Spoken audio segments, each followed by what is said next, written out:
Hey, how are you? How are I'm you good. feeling? I'm well. How are you? I'm good. I saw your tweets the other day. About what? Your tweets about that you weren't feeling all 100%. Hey, wait now. It's a Mm. pandemic. Pandemic, manemic, a Mm-hmm. panoramic. Are you feeling better? We're recording from bed. Guys, it's tough. Like, what is happening to us? Do you remember the days when we used to get all glammed up for the part, for the report? Hey! Guys, it's literally I think this is actually like a direct effect of the pandemic Mm. because like you've seen like we have literally been, what's the word? I think we've been coasting, just literally picking ourselves up and recording. And Mm. then for the last two, I think last week it was me. I was like, I cannot, I was like, I can't even just bring myself to put a little bit of, I don't know, of Yeah. makeup or anything. Today I tried. I You think did. when I turned on the thingy and I saw you with your puff, I was like, hey, sister, take this thing off your head. Be free. Me in bed. You should have like a few. What was it? Yes, it was yesterday. Actually, I literally was working from bed, Are you serious? and I had to tell my colleagues. I was like, "I'm so sorry." They're Mm. like, "Okay, cool." And I was just like, but yeah, I guess listen, like we all have days like that where you just feel, Yeah, we do. but We the do. trick is not to stay there forever. Absolutely. I mean, next week when we record, we should get ourselves on. Like, we should be ready. You know. Yeah, well, hopefully, depending on what they say this week, Mm. or is it next week, like in the UK, in terms of easing of restrictions, maybe we can go to the studio. Yeah, that would be nice actually. We'll we'll see. But yeah, But hello people. hello, people. Anyway, welcome to Girlies Guys podcast with me, Natasha. And Oli. And I sometimes go by Nat. I sometimes go by Michelle. You know what? Do Hmm. you know? Have I ever sent you this Katy Perry thing? This Which Katy one? Perry video. Which one? Okay, so there's this video of Katy Perry where Russell Brand, remember she was married to Russell Brand, Ah, British guy at some point. yeah.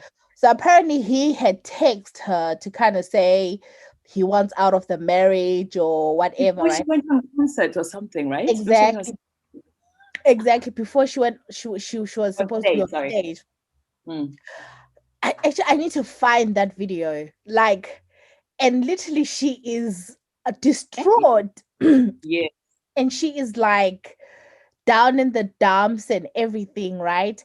And like Mm. her team are just there, like, I guess trying to decide which does she go on. Like, they're really understanding. They're trying to help her, as much Mm. as they can, Mm. like she's just there, like distraught and everything. And everyone is coming, the PA is coming, the studio person is coming. Yeah. We're Yeah. 20 minutes down, let's make a Yeah. decision. What are we doing, Mm. right? And then I Mm. think at some point she's just like, okay, like, yeah, the show should go on. And Yeah. then like people are doing her makeup and Yeah. everything, right? Literally Yeah. propping her up.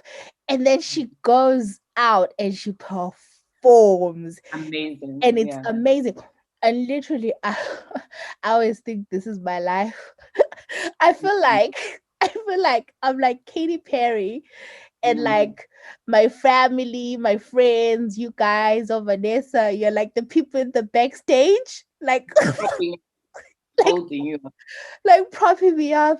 And then I'm Mm. like, then I like go out there, I'm like, ta-da! And I'm just like, yo, if only you knew the team, the hordes of people it's taken for me I to think it show shows up. like it shows such remarkable strength, and you're right. I think we can all relate to that, which is sometimes when you don't particularly want to show up, quote unquote, and whether that is, going to school, going to, you know, like college or uni or going to work, you're dealing with so much stuff, but you go out there and for a few hours or a day or whatever it is, you go out and you quote unquote you perform.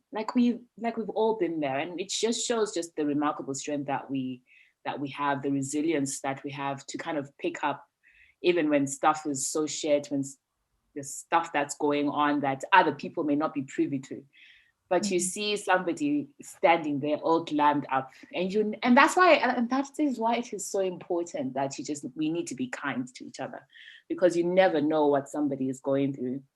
You never really know. And some people, they might at the end of the concert, they might be like, oh, you know what, I've done this and this is what's going on. But majority of people don't. They don't say anything. They just carry on and get back home, remove that makeup, get into bed, and repeat the following day.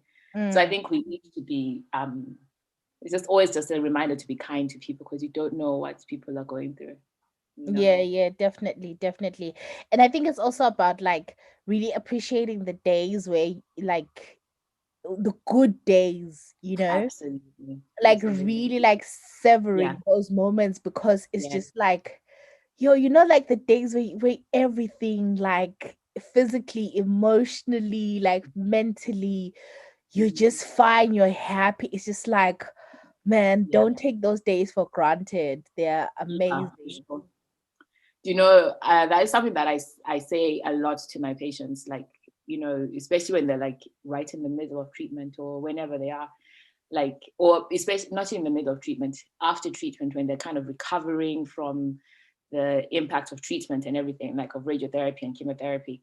And I always say to them that, you know what, things are going to get better. We know that things will get better, right? But there's going to be bad days, but what we know as time progresses is that you have more good days than bad days. So it's when you're having a bad day, it's allowing yourself to go through that day, to literally be like, okay, you know what, I don't feel like doing this. Don't do it. Just literally do whatever your body is telling you at that time. But when you have a good day, just literally make the most of it, So if he wants to kind of, for them, things are different in that it's all about the getting back to eating and stuff. So you're always emphasizing on eat well, eat what you can. So just making the most of those good days. And I think it's just a general thing for everybody, is that we will get bad days. We will 100%. We're not guaranteed to have happy days all the time, but it's when you get that, when you've gone through that bad day, it's about picking, like you said at the start, making sure that next time when we're recording, it's a good day, we are picking ourselves up, we are making ourselves look and feel better and performing. Yeah. No, that's interesting. We hadn't meant to talk about this, but it's real, guys. I think it's important to like normalize these conversations, because like, guys, this is just such a weird time that we're in, like it's a once in a lifetime thing. So, but anyway, you know what, this is our little monologue is over, but it's just to kind of like say, like if any of this resonated with you guys, like, we're with you. Yeah, it's okay to be not okay. 100%. Exactly. It's okay to be not okay. And then it's okay it's okay to kind of like pick up and move on. And anyway, how do we segue? Oh, it's difficult to segue. Anyway, can we just shout out to people who continue to give us money on this podcast? Stella Matumo, thank you so much. She bought us some coffee. Thank you. We appreciate you so much. And just to kind of go into like last week, do you want to just give us a brief rundown what we talked about? Yeah, so last week we talked about canceling Valentine's, which really should have happened, but anyway. And then we talked about traveling. So we're talking about how a lot of people in the diaspora, not a lot of people, right? Like some people in the diaspora went home. So I'm talking about the African continent, their home countries, and we've kind of seen like an increase in the rate of infection and also the number of deaths, right? And so we were kind of just having a discussion about, was it responsible or irresponsible for people to travel at home? Also following like a clubhouse discussion that we had on that, and where there were many, many different views. So I just wanted to read out some of the comments that I saw from that. Let me just bring it up. There's a comment on YouTube that I thought, there's a comment on YouTube that I thought was interesting. So this was from Will Moyer. So Will said, I laughed out loud when Nat said at Pfizer. So that's when I was talking about the vaccine. Said, I guess this pandemic has showed us just how broken every system is. Take, for example, people traveling back home because they only get time off in December, and that's the only time to see family. Make sure kids are okay, find new places for school. These people have already been failed by a system that only affords them once a year. Then there are cross-border traders trying to make business without which their families would go hungry. If there were social safety nets, they could afford to step back and not travel. They were failed by a system that forced them into the trade and that can't provide any social support. Then there are frontline workers who are burnt out and need to be home to recharge and get back on their feet. The question seems simple, but there are so many dynamics at play that ought to have been addressed way before the pandemic crippled systems. I find that in many instances, it's privileged people who have the cushion of wealth judging people's decisions to travel. Wealth gives you so many options, and you experience lockdown in a very different way because you can afford to pay for convenience. And when it's not wealthy people, the critique is coming from an uninformed place.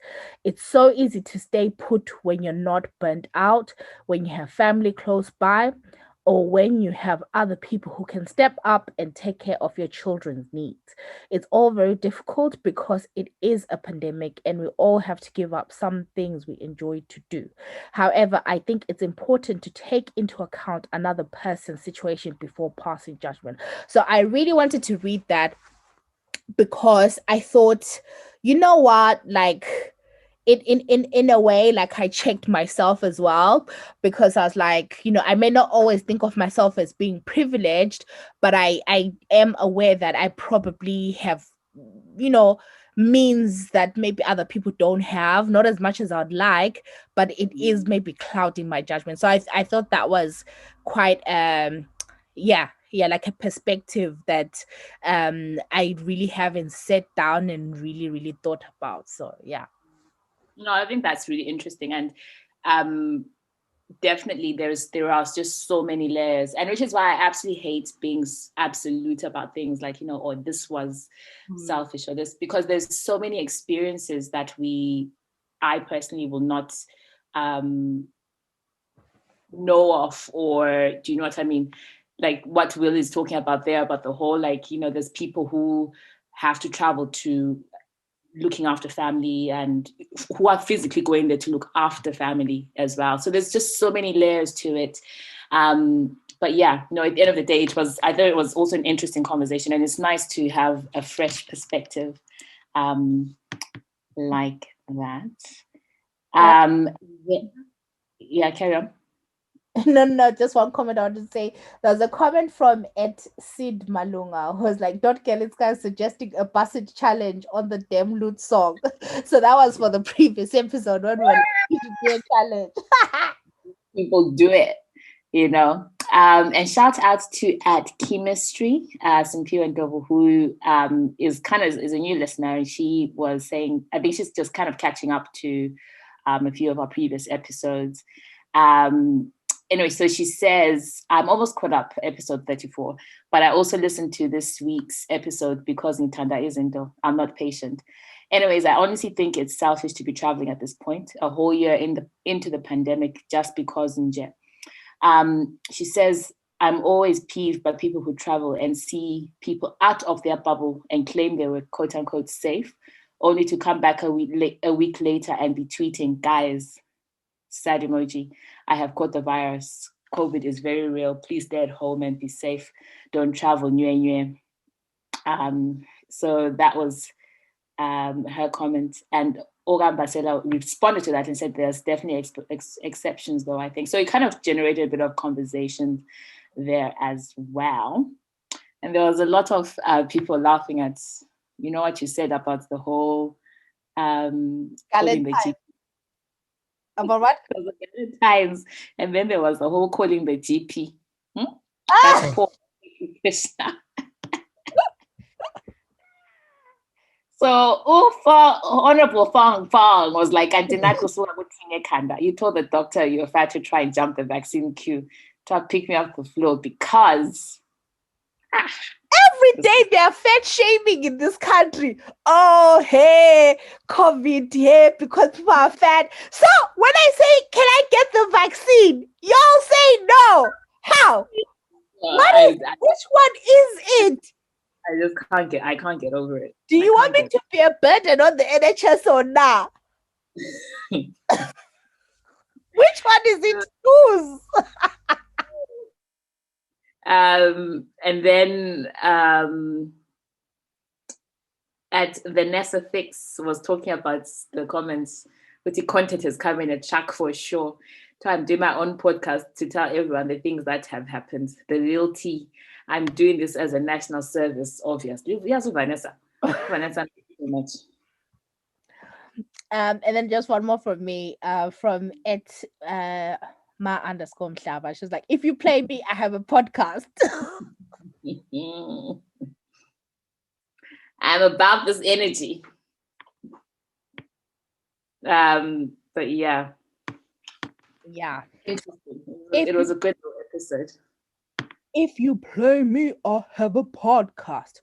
All right. Cool. So, I think this conversation will just start it, but probably like it will progress as like we may have to have another conversation. So there's something I wanted to talk about, but I think we've kind of like, interestingly enough, we've touched on this on other podcasts, but it's always been as part of other things. Yeah. So, but we just specifically kind of wanted to visit this conversation and kind of get your guys' thoughts so that we can, you know, continue having this conversation. So just for a little bit of background, so basically this is about names. What is in a name? So this whole conversation sort of reignited when, so a few weeks back, I think in January, there was this whole there's this whole kerfuffle. Is it kerfuffle? Is that the word? Mm-hmm. Yes. When I don't know if people are familiar with, there's this reality show in the UK called Love Island. So a few years back there was a lady called Yewande Biala, who is Nigerian Irish, on there. And apparently there was another housemate of hers from that season who kind of came out and was suggesting that, she claimed that Yewande had bullied her. Like some comments came out that apparently this Lucy lady had made on Reddit, right, in a Reddit Q&A from 2019, right? But anyway, Yewande hit back and was like, no, you, like, this whole thing sort of started when Lucy, who's a white lady, so Yewande said, no, you refused to call me by my name because it was, in quotes, too hard to pronounce. Now you want to say I bullied you, right? And she then went on to explain that apparently, like, you know, when they first started talking, let me see. When she first started talking, this Lucy was like, "Oh, can I call you Y?" And not Yewande, you know. And it then started this whole conversation on online on UK Twitter, where people were talking about how sometimes people's names, like they were renamed, like racialized renaming, because people were like, "Oh, your name is too hard. Oh, I won't call you Babatunde. Can I just call you Tunde? Or I won't call you this, I'll just call you that." And a lot of people came out with their stories about this sort of like racialized renaming. And in most times it's like, it's renaming where you don't even offer a name, and maybe like the teachers are like, "Oh my god, this is so hard, can I give you this name?" And it was really interesting hearing people's stories about, back in the day. And actually, when we say back in the day, like we're really talking 10 plus years, which is not like too long, right? People who went to school here, and stuff like that. And it, yeah, like I said, it was really interesting to hear those stories. So it kind of got us thinking just about taking it home, right? Because we like to do that. Thinking about, us, African names, Southern African names, Zimbabwean names, and just what the experience has been, the experience of names being, westernized. Do most people just accept like renaming? Because I've heard people be like, "Oh, someone just approached me and looked at my name and was like, oh, okay, can I just call you Z or whatever?" Right? And then you're kind of taken aback and you're just like, "Oh yeah, cool." And I just wanted to kind of know, like, do you think it would be different now, like in 2020? So yeah, I think just the first part, like experiences of names being westernized. How does it make people feel? What has been your experience though, Oli, Michelle? I think, it was really interesting, like to just kind of take it back a bit when you're talking about, when we're reading all about people's experiences and getting renamed, and to make it easier for other people to kind of say your name, quote unquote. And it's definitely made me think about my own journey. I've got two names. I've got, Michelle, and I've got Xolie. And from home, like Xolie was the name that I was called at home, right? But when I was out in school and everything, it was always Michelle.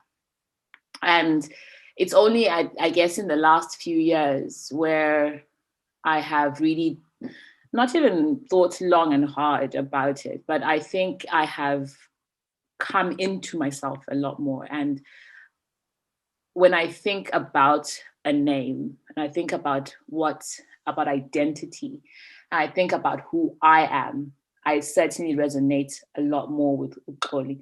And whether it's because of that wanting to remain a child, where I can remember people calling me that, and that familiarity, can never say that word, of hearing that. And when I tell people that, "Oh, my name is Xolie," and there's going to be somebody out there who's like, "Oh my gosh, like, are you from Southern Africa? Because that name sounds like this, blah blah blah blah."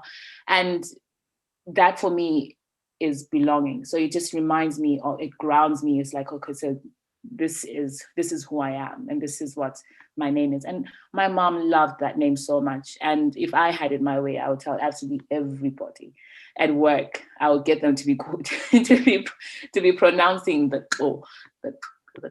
that X word, which I know is obviously a bit difficult for some people.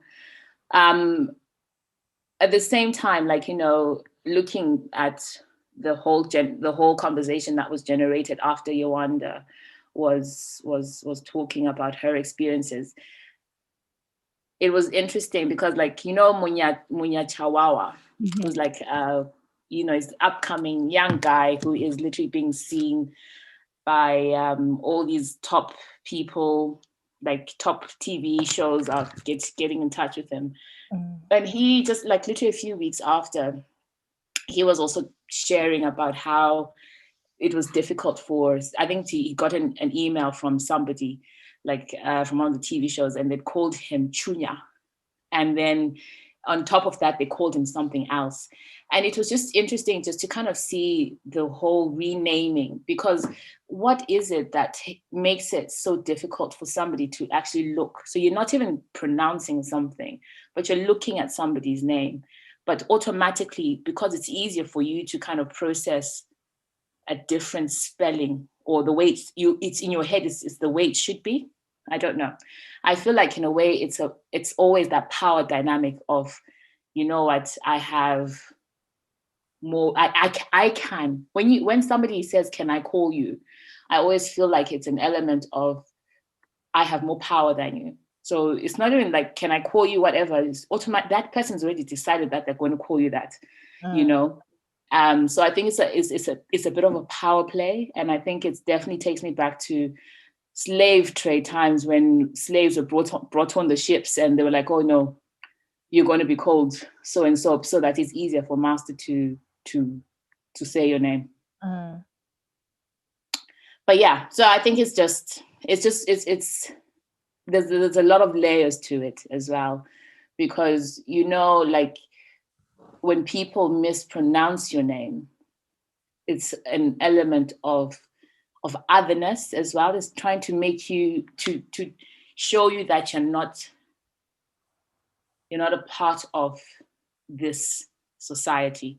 You're different, you know. So there's a lot that comes to play with names, and my name, even Michelle, is fine, but then my surname has been butchered a lot. You know, I get called N Cube. I get called Game. Someone was like, "Is it GameCube? Is it short for GameCube?" I was like, "How?"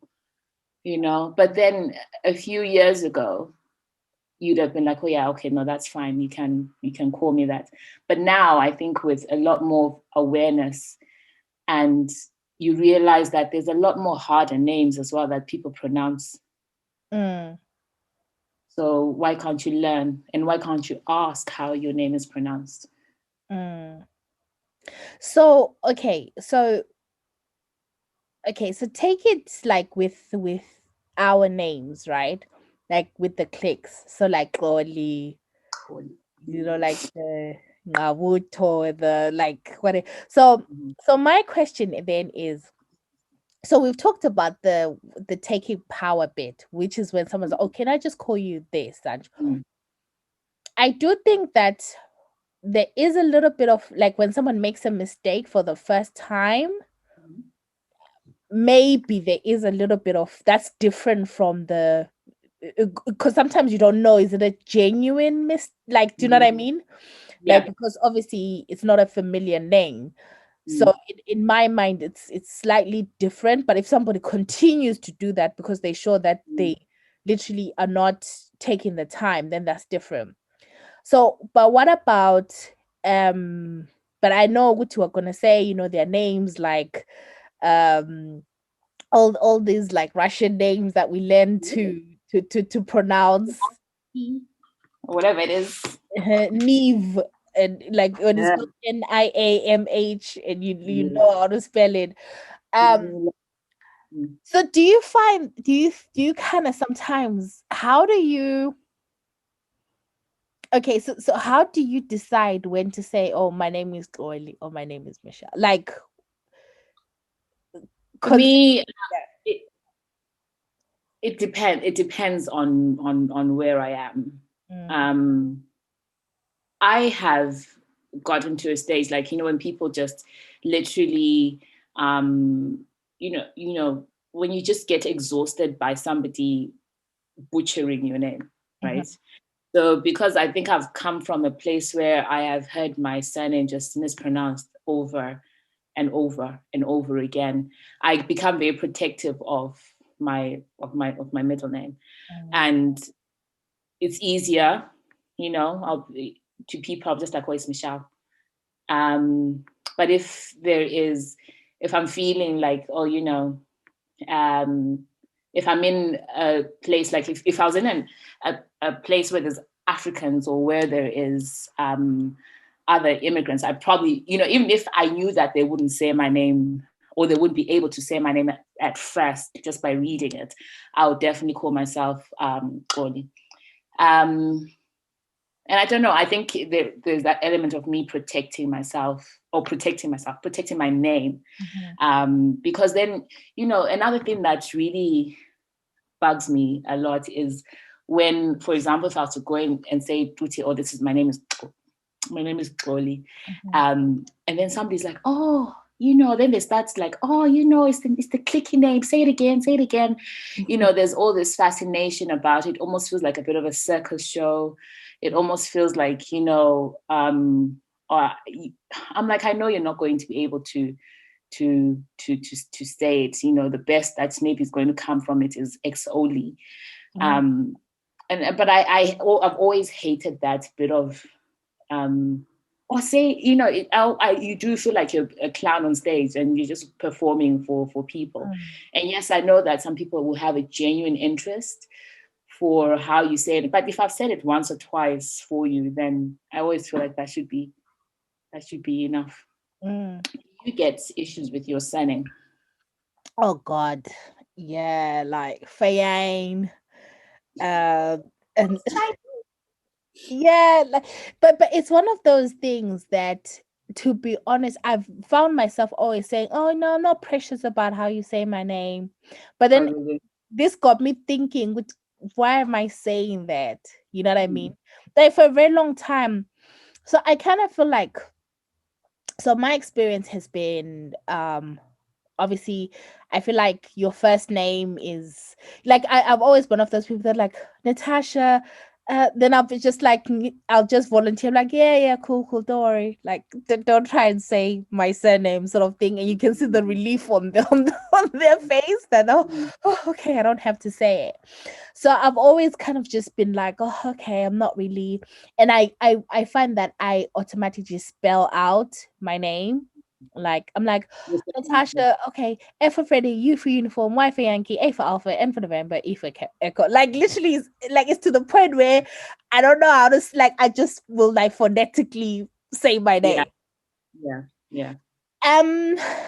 But it's so interesting, like when you go home, like I remember with like when, like, I mean, normally, like pre-COVID times, the route that I liked was like I go SA and then go Joshua Mqabgo Airport, right?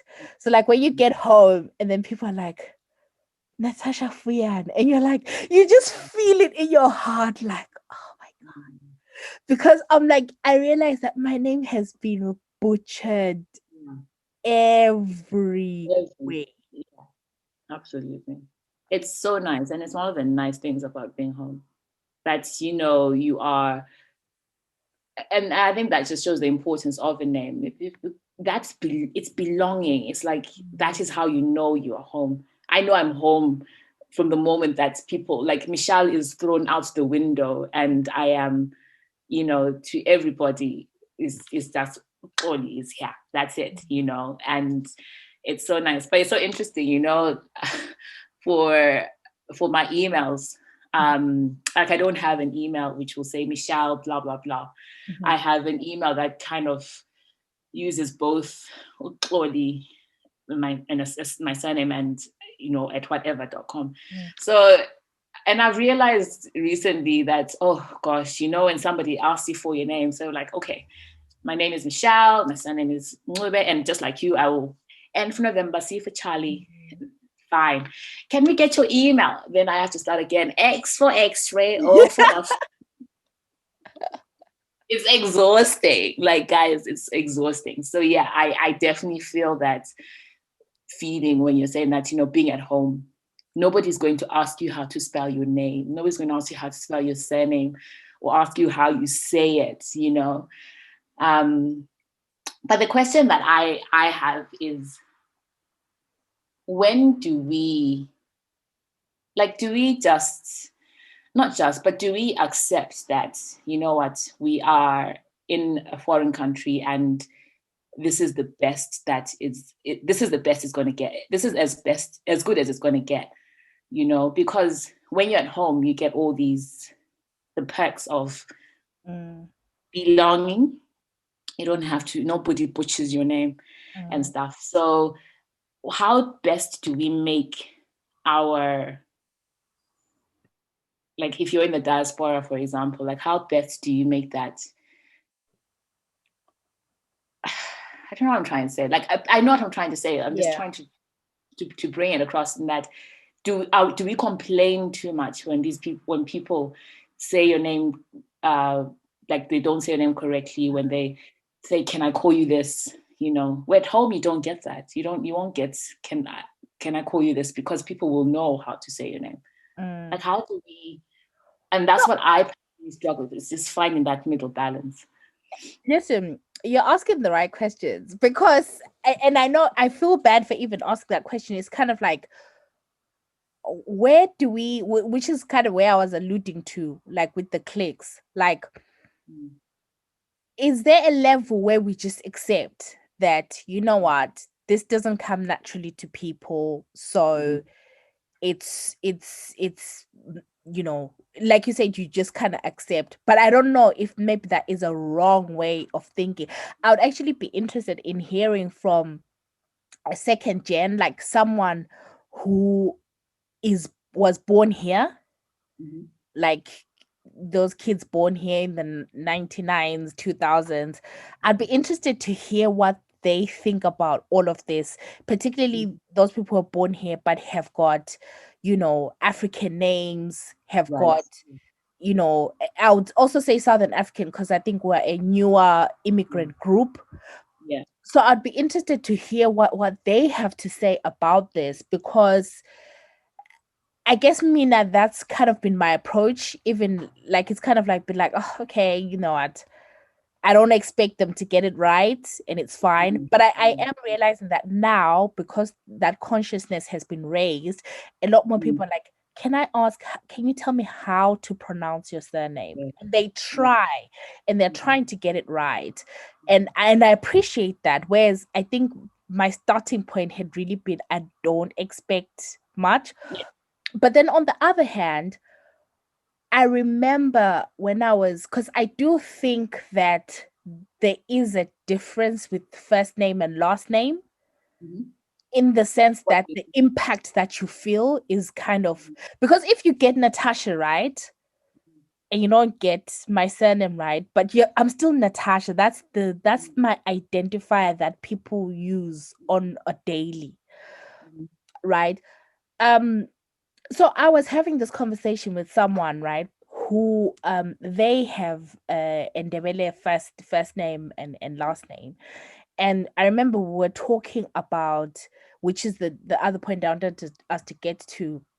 We're talking about naming children, and you know what people name children in the diaspora, right? And you know, I was on this whole like, no, you know what, it's important to give them names that identify our culture, you know, as part of us preserving culture. But then and they've said this many times, they were like, no, you know what, my experience hasn't been great, like with people butchering my name. So when I have a child, I'm just going to give them an English name, because I don't want them to have the same issues that I had. So I always listened to that, and I thought, what are you like, right? But you know what, one day I took time to really listen to them, right?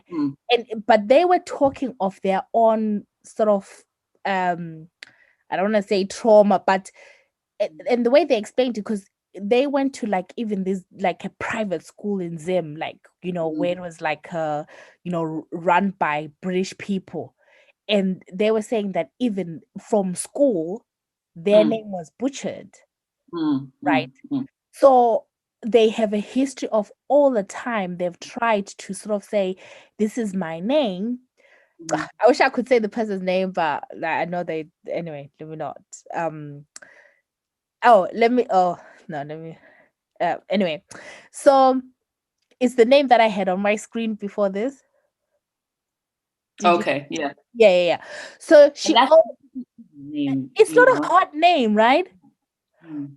So, but then she says, like, because she went to the private school in Zim, came here, and like literally, she's like, all the time people would be like, oh, can I call you this? Like, would the racialized renaming started even from Zim. It's not a diaspora thing for her.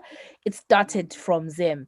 And then she's only saying it's only now when she's older that she tries to assert herself, because they'll be like, oh, can we call you like by her initial? And then she's only like, no, that's not my name.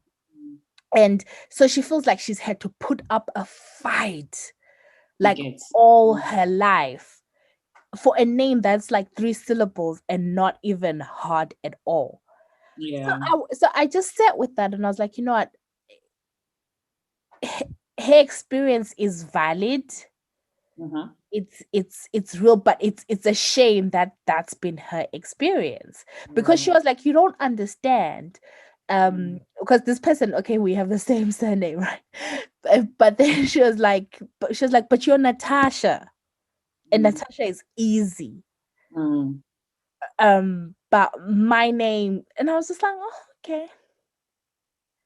Yeah, it's definitely something, and I know we've had this discussion about naming children in the diaspora, like what would you name your kids?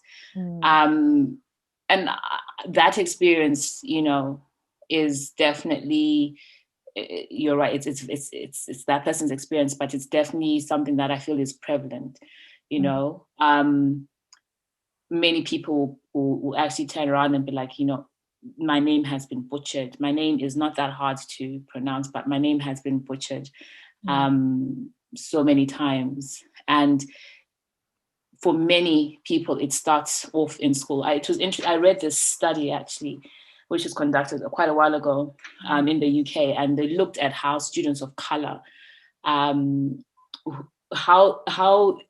mispronouncing their names had a negative effect on their social and emotional well-being. And the study kind of concluded that it also affected their ability to learn, which is a big thing. You know, just by mispronouncing your name, it affects your ability to learn, because, you know, there's this, that whole not being included in the class. And again, you know, it ties into one of our earlier episodes when we talked about the illusion of inclusion, and how, you know, your name is, if you've got a particular name, it's not going to be the first one to be picked. But then if your name is, if your learning has been affected by your name and you're not getting those good grades, then how will you actually progress in society? You know, so there's a lot of things. Right.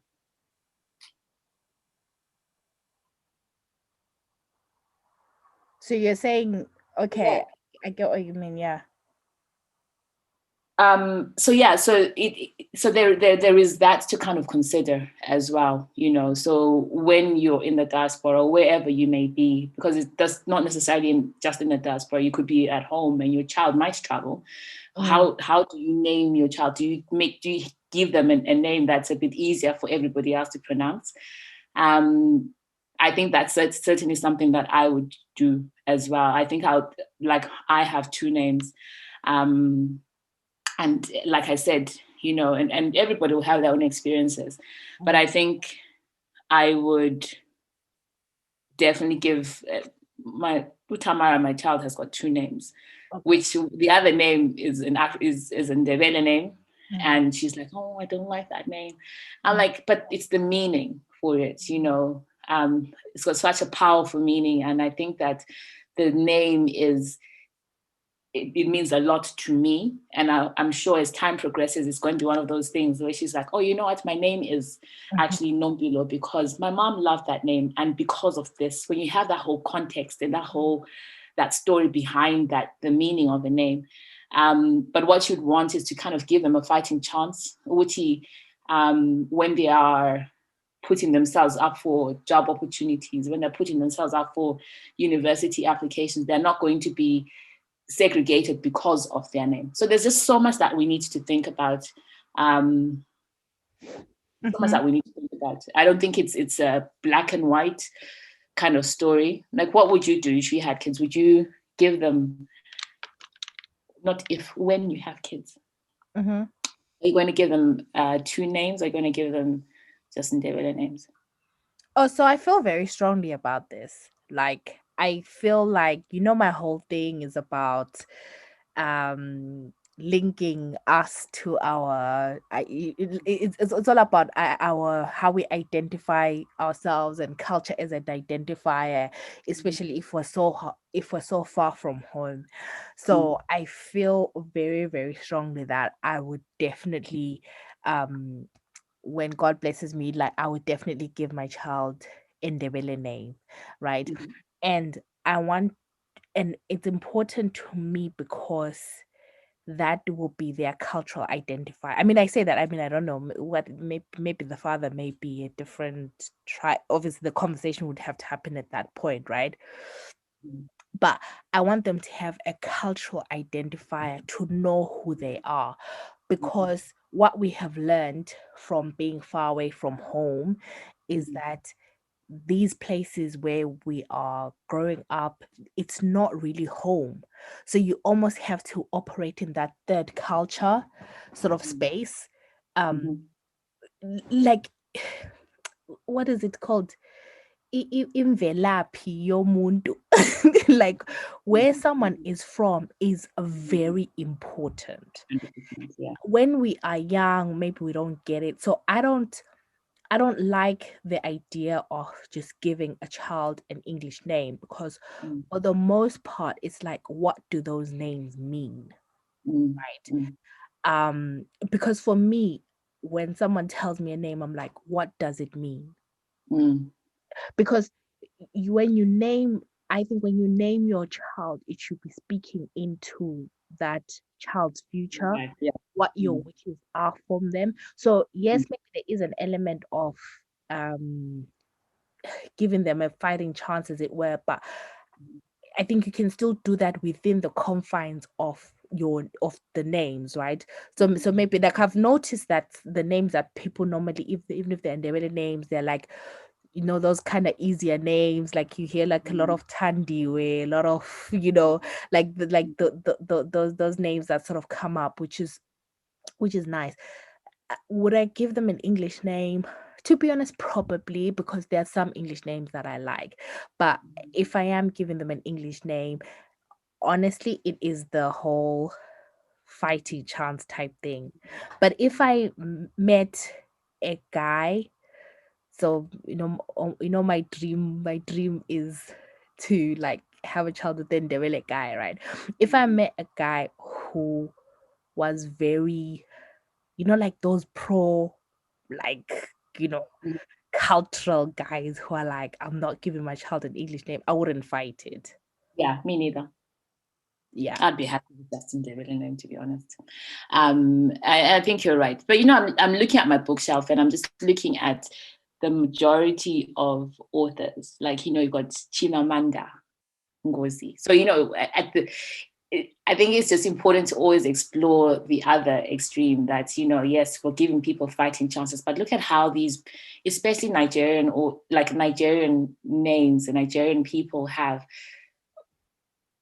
just literally, they have a fighting chance regardless of what their name is. Like, I've got Chinelo, I've got Leil, I've got Ayobami, these are people who have, and I've got Novio as well. Novio is on my bookshelf. But it's just, I just don't know. Again, it's like, where is that middle ground of, you want to kind of make sure that the person that you're bringing into this world, or the person who is into this world, has got, fair opportunities. And you're not always going to be there to kind of speak up for them and say, oh, this is how you say their names, or, trying to make things as fair as possible for them. But at the same time, it's like, are we just trying to cushion too much? No, so that's why I said we need to have a part 2, because Yeah. I think it's a number of things, right? I think you can't limit. This is what we think now. Look at how society moves in 10, like, think about where we were 2010 or whatever, right? Like, how many years ago was every other Zimbabwean child called Jaden, right? Mm. If you think about it, right? Or Keisha, or like all these like African American names, Mm-hmm. right? Which is fine. Mm. But that's kind of where we were, you know. And I think a lot of it also was, people like the names, but also, it's a there's a beautiful names that are palatable kind of thing, right? But then I think you mentioned like Nigerians, they've worked hard to make their culture cool. So also us, we have to do work to really we have to first of all preserve our culture. And how else are we going to preserve it if we're not naming our kids with the names that Absolutely. identify them with that culture? And secondly, we have to do more of these conversations, more of these things. These are so important. Like I always say to you, this is a library that we're creating.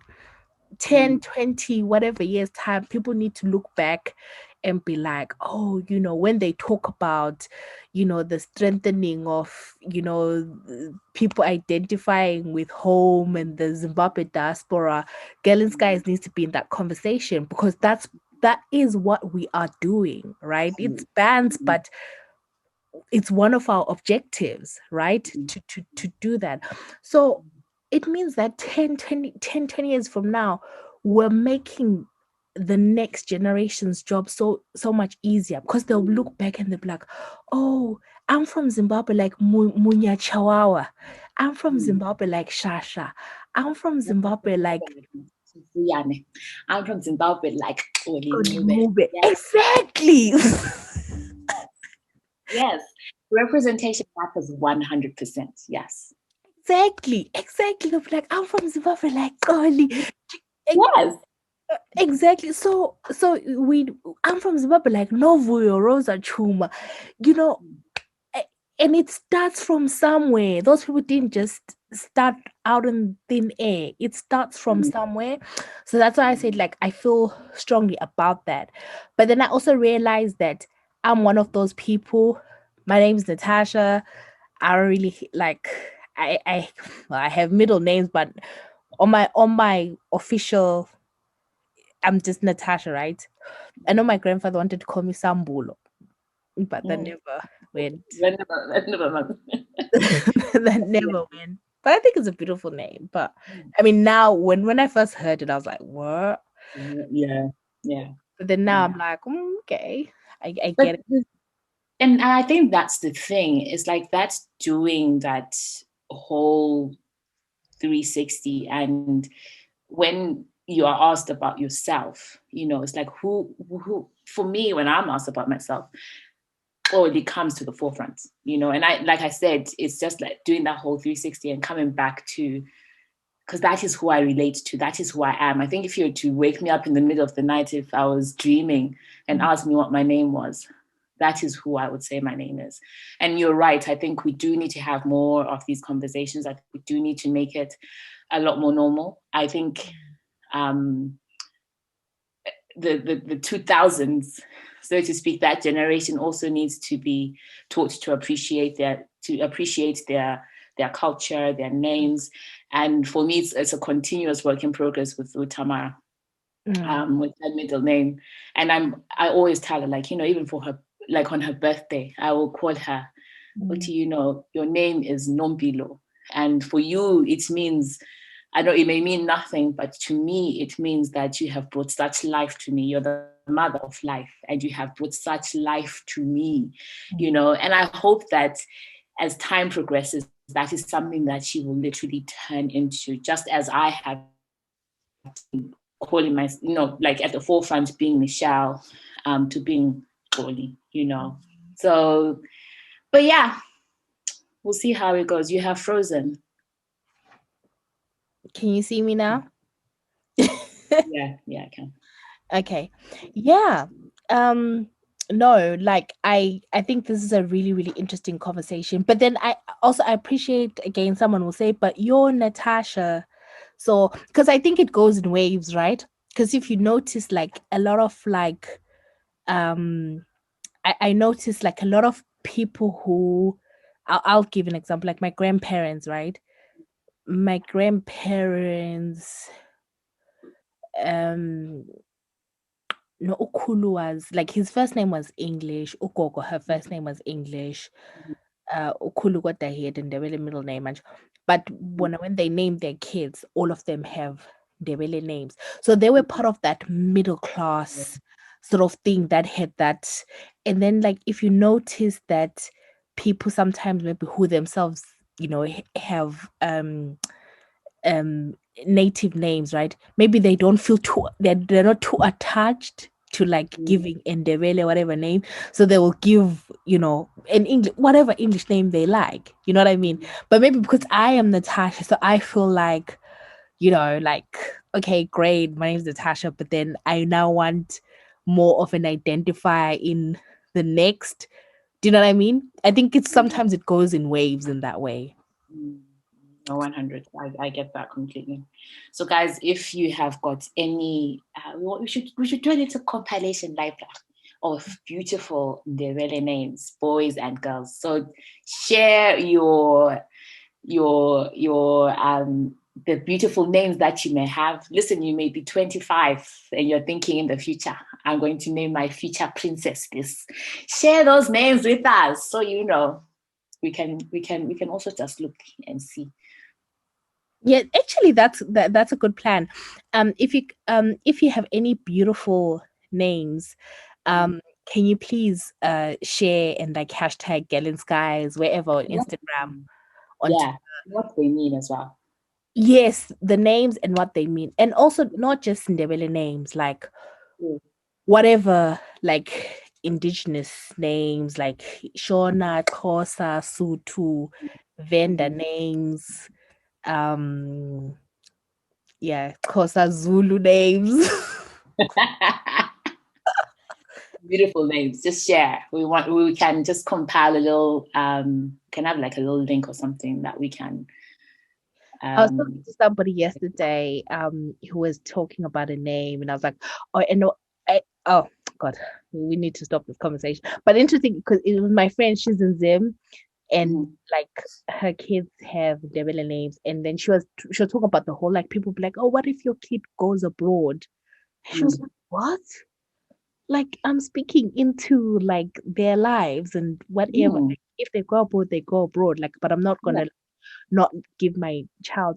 But then what I liked about Ndebele names is like, okay, I don't want to say her children's name, but it's like a name where, like how like in Ndebele it'll be like maybe like Andile, Aman, Amajaha. You know, like those names where it's like it's a name and then the question. Yes.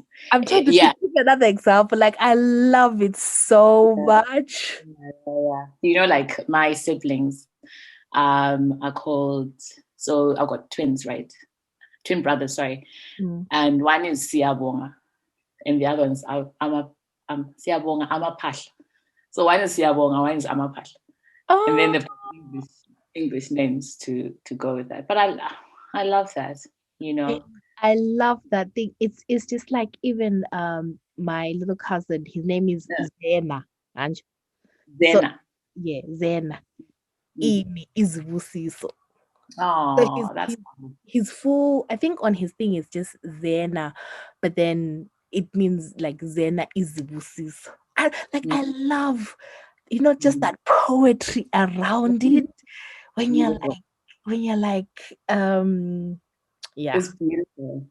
And again, so now I just talk about people's names, like a mutual friend of ours who named her baby Inalinati.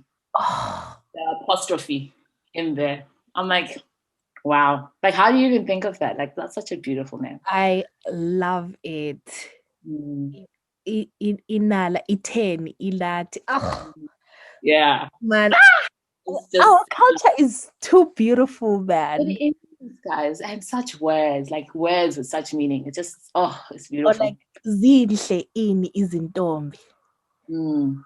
I'm trying to think of more of those names, guys. If you're listening, hashtag Gallants, guys, and let us know. Like, I just love, like, I love the stories. Mm. You know, one name that I love. I've always said this, and she listens to the With pod. an I don't N? know. Huh? Does it start with an N? No. Why do you do that? And why would I say that on this podcast? No.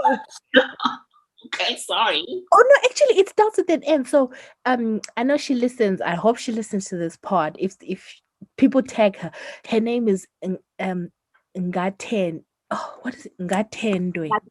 Yes. How do you say it? Ngatendwe. Ah, Beautiful. I- Ngatendwe.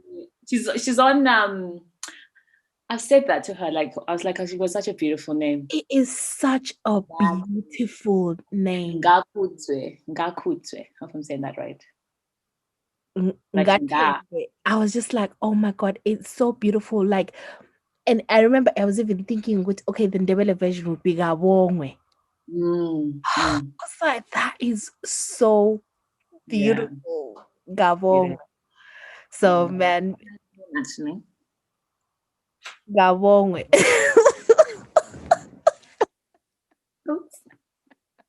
No. Yeah, you guys can steal that name. It's a beautiful name, Gabon. And then if Name. boy, call him KB. Since Yeah. we're looking to shorten. There's a KP I know actually. Oh really? Not. Yeah. No, I'm kidding. So no, I think names are beautiful. They tell a story. But again, listen, it's not about, you can name. So now we're talking about the preserving the culture piece. Like, you can do that in other ways as well. So we're not just talking about the naming, we're talking about our names as well. But yeah, like, let's continue having this conversation, guys. Please hashtag Gellins, guys. Let us know what you think. What is your name? What does it mean? What is a name that you like? What does it mean? Yeah, like, maybe if you don't have like a native name, do you wish you did have a name? Do you wish you did have a name? And yeah, do you wish you did have a name and all that? But yeah, anyway, guys, this is us. And yeah, don't forget to follow us on socials. Gellins, guys. Yeah, on Instagram we're at Gellins, guys. Facebook. We are at Gellins, guys podcast. Twitter we're at.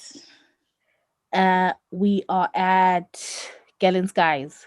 Accepted. And also, guys, if you want to continue to send us coffee and support us, please do. We are at, what is it? So if you go on Buy Me a Coffee /Gellins, guys, but you can access that through our social media pages. Yeah. Signing out, people. Signing out. Bye, guys.